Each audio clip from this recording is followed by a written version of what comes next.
अस्सलामुअलैकुम to everyone, welcome to our channel my grammar and literature. आज की ये वीडियो क्लास 10th के स्टूडेंट्स के लिए बहुत ही इम्पोर्टेंट वीडियो है, क्योंकि इसमें हम एक लेटर डिस्कस करेंगे जिसका नाम है लेटर टू द एडिटर। देखिए, जो लेटर टू द एडिटर है ये आपके सिलेबस में है और हर साल पेपर में आती है। आप देख भी सकते हो कि जो प्रीवियस पेपर्स थे उनमें हर पेपर में ये लेटर रखी गई विद डिफरेंट सब्जेक्ट्स के साथ। देखिए, फॉर्मेट जो है वो एक ही है इसका, अब जो सब्जेक्ट्स है वो डिफरेंट हो सकते हैं। फॉर एग्ज़ाम्पल, कभी आपको कहा जाएगा कि आप वाटर सप्लाई के इर्रेगुलर वाटर सप्लाई के बारे में लेटर लिखिए, तो कभी आपको कहा जाएगा इर्रेगुलर पावर सप्लाई के बारे में आप लेटर लिख लिया। कभी किसी और चीज़ के बारे में आपको कहा जाएगा कि आप इस बारे में लेटर लिखिए एडिटर न्यूज़पेपर को। तो हम स्टार्ट करते हैं इस बहुत इम्पॉर्टेंट टॉपिक को। इससे पहले भी हमने ये कहा कि फॉर्मल लेटर के टोटल मैक्सिमम हो सकते हैं 8 पार्ट्स। नंबर फर्स्ट पार्ट है सेंडर्स एड्रेस, यानी भेजने वाले का एड्रेस, भेजने वाले का पता। नंबर सेकंड पार्ट पर है डेट। नंबर थर्ड पार्ट पर receivers detail. Number fourth subject, salutation, content, closing और नेम। ये टोटल मैक्सिमम हो सकते हैं कितने पार्ट्स? टोटल हो सकते हैं 8 पार्ट्स किसी भी फॉर्मल लेटर का। तो अब हम इन 8 पार्ट्स को प्रैक्टिकली अप्लाई करेंगे एक एग्जाम्पल में और हम समझेंगे कि ये पार्ट्स किस तरह से लिखे जाते हैं और किस पार्ट का क्या रोल होता है। एग्जाम्पल आप ये कंसिडर कीजिए कि आपको कहा गया कि आप इर्रेगुलर वाटर सप्लाई के बारे में लेटर लिखिए न्यूज़पेपर एडिटर को, तो आप किस तरह से लिखोगे? देखिए, लेफ़्ट साइड में सबसे पहला पार्ट जो आप लिखोगे वो आप लिखोगे सेंडर्स एड्रेस, यानी ये जो लेटर है वो किस एड्रेस से भेजी गई है। लेकिन एग्ज़ाम का एक रूल इस तरह से है कि आप अपना एड्रेस कभी लिख नहीं सकते, यानी आप अपने आप को आइडेंटिफाई नहीं करवा सकते, स्पेसिफिक एड्रेस आप नहीं लिख सकते, उससे मार्क जो है ना वो डिडक्ट भी हो सकते हैं।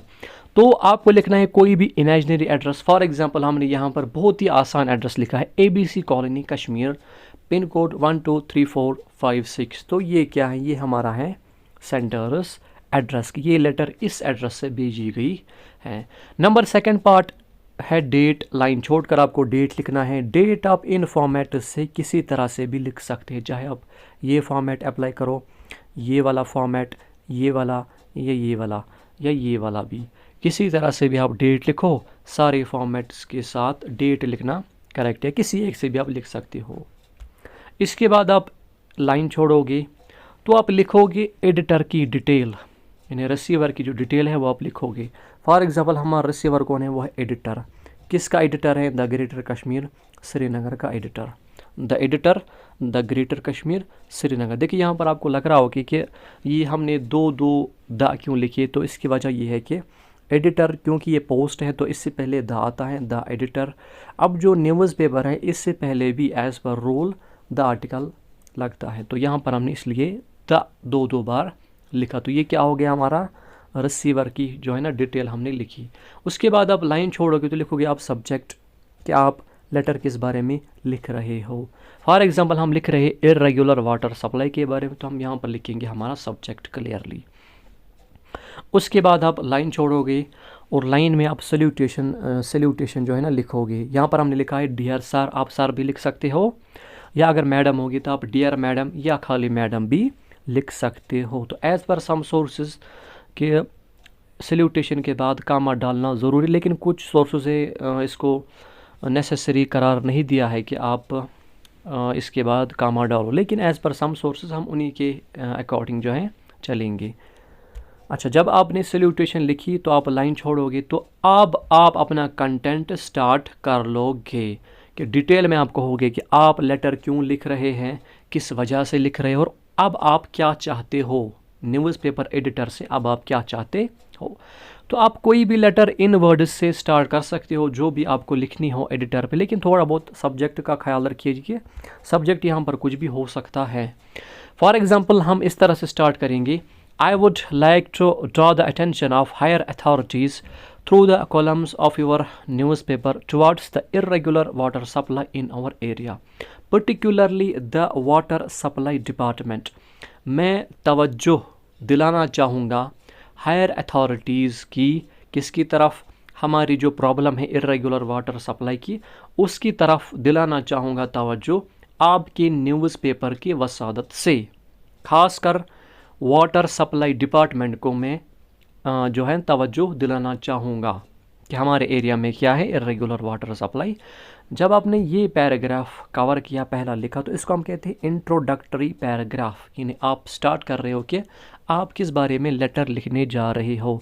तो आप नेक्स्ट पैराग्राफ के लिए लाइन छोड़ोगे और अपना नेक्स्ट पैराग्राफ अब आप डिटेल में लिखोगे कि आपके एरिया में क्या क्या हो रहा है इस बारे में। फॉर एग्ज़ाम्पल आप यहाँ पर लिख सकते हो कि प्रीवियस 7 डेज़ से हमारे एरिया में जो वाटर सप्लाई वो बहुत ज़्यादा इर्रेगुलर है और हमने प्रीवियस 3 डेज़ में बहुत ही कम पानी देखा है। तो यहाँ पर आप कुछ भी अपनी तरीके से यहाँ पर डिटेल दूसरी पैराग्राफ में लिख सकते हो कि हमारे एरिया में ये होता है। देखिए, टेंशन वाली बात नहीं है कि आप यहाँ पर सोचोगे कि हम इतने पैराग्राफ्स कैसे लिख सकते हो। देखिए, मैंने पहले ही कहा कि ये जो फर्स्ट पैराग्राफ है, आप हर जो एडिटर को कोई भी लेटर होगी, सिर्फ आपको सब्जेक्ट करना है चेंज, बाकी आप वर्डिंग यही रख सकते हो किसी भी लेटर का। इसके बाद सेकंड पैराग्राफ आप अपने हिसाब से लिख सकते हो, थोड़ा छोटा है, ज़्यादा बड़ा लिखने की ज़रूरत नहीं है कि अब आप चाहते क्या हो, डिटेल में लिखो कि हमारा जो एरिया है उसमें क्या हुआ है। फॉर एग्ज़ाम्पल 7 दिनों से हमारे यहाँ बहुत ज़्यादा पानी कम है, 3 दिनों से तो बिल्कुल आया ही नहीं। तो इस तरह से आप अपने हिसाब से सेकंड पैराग्राफ डिटेल में लिखोगे। जब आपने सेकंड पैराग्राफ कंप्लीट किया तो उसके बाद आप छोड़ोगे एक लाइन, और एक लाइन के बाद अब आप करोगे अपने letter conclude with conclusion paragraph कि अब आप क्या चाहते हो कि न्यूज़पेपर एडिटर आपके लिए क्या करे। फॉर एग्जांपल हमने यहाँ पर लिखा है, I will be highly grateful for you if you publish this letter in your newspaper so that authorities can pay some attention towards our problem. मैं आपका बहुत ही शुक्रगुजार रहूँगा अगर आप अपनी लेटर अपने जो आपका न्यूज़पेपर है उस पर आप पब्लिश करोगे, ताकि जो अथॉरिटीज़ हैं उनकी तवज्जो हमारी इस मुश्किल पे, हमारी इस प्रॉब्लम की तरफ जाए और वो हमारी प्रॉब्लम सॉल्व करें। इसको कहते हैं कंक्लूजन वाला पैराग्राफ कि अब आप लास्ट पैराग्राफ में कंक्लूड करो कि अब आप चाहते क्या हो न्यूज़पेपर एडिटर से। तो first paragraph introductory paragraph, second आप डिटेल में लिखोगे कि हमारे एरिया में क्या क्या हुआ, लास्ट पैराग्राफ आप कंक्लूड करो कि अब आप चाहते क्या हो।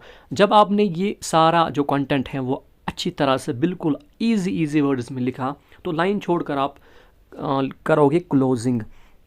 तो क्लोजिंग हम किन वर्ड से करते हैं तो ये हम आगे बताएंगे। फॉर एग्जांपल हमने यहाँ पे लिखा है यूवर्स फेथफुली, लेकिन कुछ सोर्सेज के अकॉर्डिंग यूवर्स फेथफुली के बाद जो है ना वो कामा डालना ज़रूरी है, सल्यूटेशन के बाद भी और क्लोजिंग के बाद भी। क्लोजिंग के बाद आप अपना नाम लिखोगे, लेकिन एग्ज़ाम में अपना नाम कभी लिखा नहीं जाता। तो इस तरह से आप अच्छी तरह से बिल्कुल ईजी वे में कोई भी एडिटर पे लेटर लिख सकते हो, चाहे किसी टॉपिक पर भी हो, तो आप इस तरह से आसानी के साथ लेटर लिख सकते हो। इसमें कोई परेशानी वाली बात या मुश्किल वाली बात नहीं है। तो अब हम पढ़ेंगे कुछ इसके थोड़े बहुत हैं इम्पॉर्टेंट रूल्स कि किस पार्ट का क्या रूल है, किस तरह से लिखा जाता है।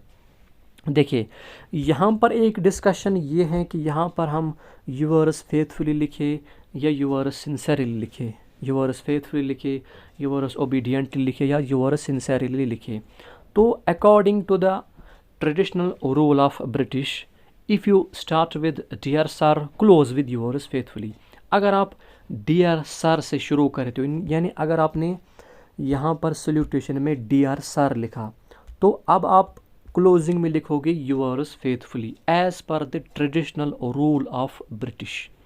क्या मैंने कहा कि अगर आपने यहाँ पर डियर सर लिखा तो आप करोगे क्लोज किससे, यूवर्स फेथफुली से। लेकिन अगर आपने खाली सर लिखा, आपने डियर नहीं लिखा, खाली सर लिखा, या आपने खाली मैडम लिखा, तो आप करोगे क्लोज विद यूवर्स सिंसेरली। किससे, यूवर्स सिंसेरली। यूवर्स फेथफुली के साथ कब, जब आप डियर सर लिखोगे। तो जब आप खाली सर लिखो तो आप इससे जो है ना क्लोज़ करोगे। तो ये क्या है, एक ट्रेडिशनल रूल है ब्रिटिश का, ये हमने एक बुक में देखा, बहुत इंपॉर्टेंट बुक है, hand book of letter writing published by SC Gupta Arihant ने ये पब्लिश की है, जिसमें उन्होंने ये रूल लिखा हुआ है। बाकी जो अगर आप देखोगे यूट्यूब पे, तो यूट्यूब पे बहुत सारी डिस्कशन इसके रिलेटेड होती है कि यहाँ पर क्या लिखे। मैंने आपको बिल्कुल शॉर्ट और ऑथेंटिक रूल बताया कि क्या आप लिखोगे। ये तो पहला रूल था। नेक्स्ट रूल ये है, capitalise the first letter of each word in sender's address and receiver's detail. ये जो सेंडर्स एड्रेस हैं और जो ये रिसीवर की डिटेल है, उसमें हर वर्ड की जो फर्स्ट लेटर है उसको आपको कैपिटलाइज करना होगा, इन्हें कैपिटल में लिखना होगा। फॉर एग्जांपल ये जो ABC कॉलोनी है, तो ABC कॉलोनी का A तो आपने कैपिटल में लिखा, कॉलोनी का C भी आप लिखोगे कैपिटल में, कश्मीर का K भी लिखोगे आप कैपिटल में। अगर आपको कुछ और लिखना होगा तो जो पहले लेटर होगी वो आप क्या लिखोगे, कैपिटल में लिखोगे। इसी तरह से रिसीवर की डिटेल में भी जो पहली लेटर है हर वर्ड की, वो आप लिखोगे किस में, कैपिटल में। फॉर एग्जांपल द का T कैपिटल, एडिटर का E कैपिटल, द का T कैपिटल, ग्रेटर का G कैपिटल और कश्मीर का K कैपिटल और श्रीनगर का S कैपिटल। ठीक है, इसको कहते हैं कैपिटलाइज करना। कैपिटलाइज करने की भी लेटर में रूल्स होते हैं। नेक्स्ट रूल ये है कि capitalise the first letter in salutation and each noun after it. देखिए ये जो सैल्यूटेशन का जो पार्ट है ना, ये वाला पार्ट, इसका जो पहला वर्ड है वो उसकी पहले लेटर आपको कैपिटलाइज करनी है, वो तो पता है। इसके बाद जो नाउन्स आएंगे, याद रखिएगा, जो इस पहले वर्ड के बाद नाउन्स आएंगे उनकी जो पहली लेटर है वो आपको कैपिटलाइज करनी है। लेकिन अगर यहाँ पर नाउन के अलावा कुछ और आए, फॉर एग्जांपल यहाँ पर आए एडजेक्टिव, तो एडजेक्टिव को आपको जो पहली लेटर है वो कैपिटलाइज नहीं करनी, खाली करनी है इस पहले वर्ड के बाद जो नाउन आए तो वो करना है आपको कैपिटलाइज। देखिए यहाँ पर डियर, ये तो पहला वर्ड था, इसके डियर के जो डी है वो हमने क्या किया, कैपिटलाइज। सर का जो S है वो भी हमने क्या किया, कैपिटलाइज, क्योंकि ये सर क्या है, ये नाउन है। अच्छा, सो नेक्स्ट रूल है capitalise the first letter of the first word in closing. ये जो यूअर्स फेथफुली का जो पहला वर्ड है उसकी पहले लेटर आपको कैपिटलाइज करनी होगी। फॉर एग्जांपल यहाँ पर यूअर्स का U हमने कैपिटलाइज किया, लेकिन फेथफुली का F कैपिटलाइज नहीं करना। देखिए ये जो हमने फॉर्मेट यूज़ किया, ये बहुत ही सबसे सिंपल और सबसे आसान फॉर्मेट है, जिसको आजकल बहुत ही ज़्यादा प्रेफर किया जाता है। इसको कहते हैं फुल ब्लॉक्ड फॉर्मेट, यानी जिसमें हर चीज़ आपको लिखनी होती है लेफ़्ट साइड से, लेफ़्ट अलाइनड। ठीक है, इसको हम कहते हैं क्या, फुल ब्लॉक्ड फॉर्मेट। ये फॉर्मेट इस वक्त बहुत ही ज़्यादा कॉमन है फॉर्मल लेटर्स में। ये जो मैंने आपको बुक का नाम बताया, a hand book for letter writing, इसमें चाहे फॉर्मल लेटर हो या इनफॉर्मल लेटर हो, सबको इसी फॉर्मेट के साथ, बिल्कुल इजी फॉर्मेट के साथ लिखा गया है, क्योंकि इसमें ज़्यादा परेशानी वाली बात नहीं है कि किस जगह पे स्पेस छोड़े और किस जगह पे स्पेस नहीं छोड़ेंगे। इसमें सारा लिखा जाता है बिल्कुल लेफ़्ट साइड से। तो ये सबसे आसान फॉर्मेट रहता है बच्चों के लिए, और ये प्रैक्टिकली भी बहुत ही आसान है। तो इसके अलावा भी बहुत सारे फॉर्मेट्स है, for example modified blocked format या सेमी ब्लॉक्ड फॉर्मेट। सो वो हम किसी और वीडियो में भी डिस्कस कर सकते हैं, लेकिन चूँकि यहाँ पर वीडियो बहुत ही ज़्यादा बड़ी बन रही है। लेकिन एक और रूल आप याद रखोगे लेटर राइटिंग का, कि जब आपको एग्ज़ाम में लेटर लिखनी हो तो आप कभी भी मिडल ऑफ द पेज से स्टार्ट नहीं करोगे, हमेशा आप करोगे letter start from new page. क्या मैंने कहा, आपको हमेशा लेटर स्टार्ट करनी है नए पेज से, आप मिड पेज से लेटर स्टार्ट नहीं कर सकते। एग्जामिनर पॉसिबल है कि वो इसके मार्क्स जो है ना डिडक्ट करे। तो ये कुछ एक्सपर्ट्स का भी मानना है कि लेटर हमेशा न्यू पेज से ही स्टार्ट करनी चाहिए। तो बस आज की वीडियो के लिए, क्योंकि वीडियो बहुत बड़ी बन रही है तो इसमें और भी बहुत सारी बातें थी, लेकिन चूँकि वीडियो बहुत ज़्यादा बड़ी बन गई, सो टिल नेक्स्ट वीडियो, अल्लाह हाफिज़।